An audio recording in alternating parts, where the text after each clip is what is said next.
പ്രവാചകനായ മുഹമ്മദ് നബി സല്ലല്ലാഹു അലൈഹി വസല്ലമയുടെ വാക്കുകൾ എത്രയോ പ്രസക്തമാണ് എന്ന് തോന്നിപ്പോവും.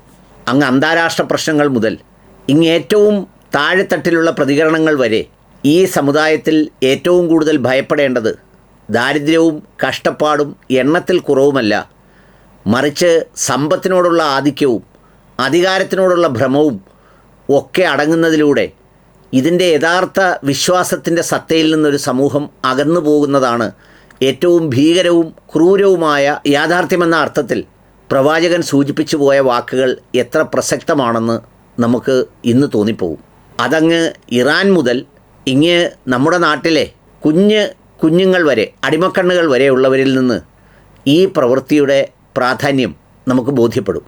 ഈ ഹദീസിൻ്റെ അല്ലെങ്കിൽ ഈ വാക്കുകളുടെ ഇന്നത്തെ കാലിക പ്രസക്തി ഇറാൻ മുതൽ ചർച്ച ചെയ്യേണ്ടതുണ്ട്.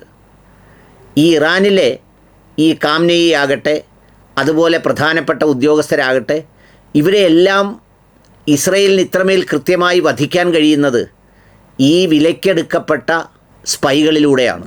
മൊസദിൻ്റെ നെറ്റ്വർക്ക് ഈ ഇറാൻ്റെ ഭരണസിരാരംഗത്തേക്ക് കടന്നു കയറി അതിലിരിക്കുന്ന ഉന്നത ഉദ്യോഗസ്ഥരെ അടക്കം വിലക്കെടുക്കുകയും അങ്ങനെ വിലക്കെടുക്കാൻ കഴിയുകയും ചെയ്യുന്ന ചതിയും വഞ്ചനയും അതിനോടുള്ള സമ്പത്തിനോടുള്ള ആധിക്യവും അതിലൂടെ ലഭിക്കുന്ന വരുമാനങ്ങളും കൊണ്ട് മോഹിച്ച് കാണുന്ന ആ ഒരു തകർച്ചയാണ് യഥാർത്ഥത്തിൽ ഈ പ്രശ്നത്തിൻ്റെ ഒരു പ്രധാനപ്പെട്ട കാര്യം.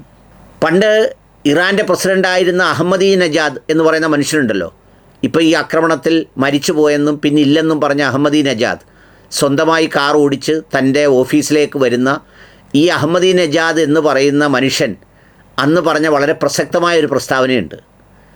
അതായത് ഈ ആൻറ്റി മൊസദ് വിങ് എന്ന് പറഞ്ഞിട്ട് ഒരു വിങ്ങുണ്ട് ഇറാന്. കാരണം അത്രമേൽ മൊസദിൻ്റെ സ്പ്രെഡ് ഉണ്ട് ഇറാനിലെന്ന് ഇറാനിൽ നന്നായി അറിയാം. ആ ആൻറ്റി മൊസദ് എന്ന് പറയുന്ന വിങ്ങിൻ്റെ തലവൻ മൊസദിൻ്റെ ചാരനാണെന്നാണ് അന്ന് അഹമ്മദി നജാദ് പറഞ്ഞത്. അന്നെല്ലാവരും കേട്ടപ്പോൾ മൂക്കത്ത് വിരൽ വെച്ചു. ഒന്ന് ആലോചിച്ച് നോക്കൂ, ആൻറ്റി മൊസദ് എന്ന് പറയുന്ന ഓപ്പറേഷൻസ് നടത്തുന്നതിൻ്റെ തലവൻ മൊസദായാൽ അവർ വിലക്കെടുത്താൽ ഉള്ള ഒരു സ്ഥിതി ഒന്ന് ആലോചിച്ച് നോക്കിയേ. അത്തരമൊരു വിലക്കെടുപ്പ് അല്ലെങ്കിൽ അത്തരമൊരു പ്രവൃത്തി വളരെ സജീവമായി ഈ ഇറാനിലെ ഓപ്പറേഷനിലെല്ലാം കാണാൻ കഴിയും. അതുകൊണ്ടാണ് ഈ ഉന്നത ഉദ്യോഗസ്ഥരുമായുള്ള കാംനെയുടെ മീറ്റിംഗ് സമയവും അദ്ദേഹം കൊട്ടാരത്തിലുണ്ടെന്നും അതിൻ്റെ ലൊക്കേഷൻ അടക്കം ഷെയർ ചെയ്ത് കൊടുക്കാൻ കഴിയുന്ന സ്പൈ നെറ്റ്വർക്ക് സംവിധാനം അവർ വിലക്കെടുക്കപ്പെട്ട നിലയിൽ ഈ സമൂഹത്തിൽ നിന്നുണ്ടാകുന്നത് ഇതിനോടുള്ള താല്പര്യം കൊണ്ടാണ്, ഇതിനോടുള്ള ഇഷ്ടം കൊണ്ടാണ്.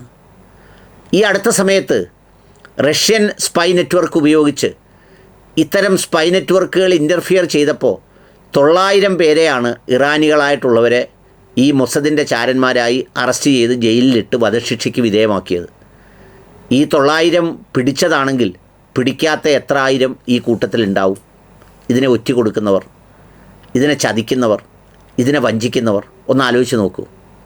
ഇത് അവിടെ മുതൽ ഇങ്ങോട്ട് തുടങ്ങിയാൽ എത്രയോ ആളുകൾ ഈ സയനിസത്തിന് എല്ലാ തരത്തിലുള്ള പരവതാനിയും വിരിച്ചു കൊടുക്കുന്നത് അധികാരത്തിനോടും പണത്തിനോടുമുള്ള ആഗ്രഹം കൊണ്ടല്ലേ, ഇഷ്ടം കൊണ്ടല്ലേ, അതിൻ്റെ താല്പര്യം കൊണ്ടല്ലേ.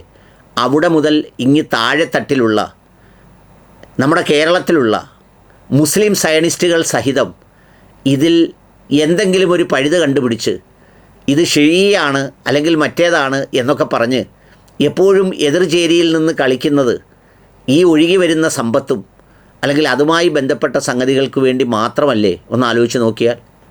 അല്ലാതെ ചരിത്രത്തിൻ്റെ പിന്നാമ്പുറങ്ങൾ തേടിപ്പോയാൽ ഒരുപാട് ചരിത്രത്തിലേക്ക് സഞ്ചരിക്കേണ്ടി വരില്ലേ? ഈ പറയുന്ന ആശയങ്ങൾ ഉൾക്കൊള്ളുന്നവർക്ക് പല മിഡിൽ ഈസ്റ്റ് രാജ്യങ്ങളിലും ഷിയാക്കൾക്ക് പള്ളിയില്ലേ, അവർക്ക് സംവിധാനങ്ങളില്ലേ, അവരെ മുസ്ലിം ലോകം പലയിടങ്ങളിലും അംഗീകരിച്ചിട്ടില്ലേ? പക്ഷേ ഇവരിലൊക്കെ എതിർപ്പ് പ്രകടിപ്പിക്കുന്നതിൻ്റെ കാര്യം എന്താ? ഏറ്റവും സുരക്ഷിതമായ സ്ഥലത്ത് നിന്ന് തങ്ങളുടെ സാമ്പത്തിക ഭദ്രത ഉറപ്പാക്കാം എന്ന് പറയുന്ന ആ സയനിസത്തിൻ്റെ ഒറ്റുകാരുടെ നിശബ്ദതയും അല്ലെങ്കിൽ ഇതിനുള്ളിൽ ആശയം ചികഞ്ഞ് ആദർശത്തെ കണ്ടെത്തി ആ ആദർശ കഷണങ്ങളെ എടുത്ത് മുണുങ്ങി അതതാണ്ട് വലിയൊരു അലങ്കാരമാണെന്ന് ഭാവിച്ച് നിൽക്കുന്നവരുടെ ഭാവം, ഇതെല്ലാം പ്രവാചകൻ്റെ ഈ ഹദീസിൽ വളരെ പ്രസക്തമാണ്. അതുകൊണ്ടാണ് കാലം എത്ര കഴിഞ്ഞിട്ടും ഈ പ്രവാചകൻ്റെ വാക്കുകൾ അതിൻ്റെ ശരിയായ അർത്ഥത്തിൽ ഉൾക്കൊള്ളുന്നവർക്ക് വലിയ അത്ഭുതം തോന്നിപ്പോകുന്നത്. ഇത്തരം അടിമകളല്ലാത്തവർക്ക്, പണത്തിൽ കുടുങ്ങാത്തവർക്ക്, ആത്മാഭിമാനവും വിശ്വാസവും സത്യവും നീതിയും ശരിയാണെന്ന് ബോധ്യപ്പെടുന്നവർക്ക്.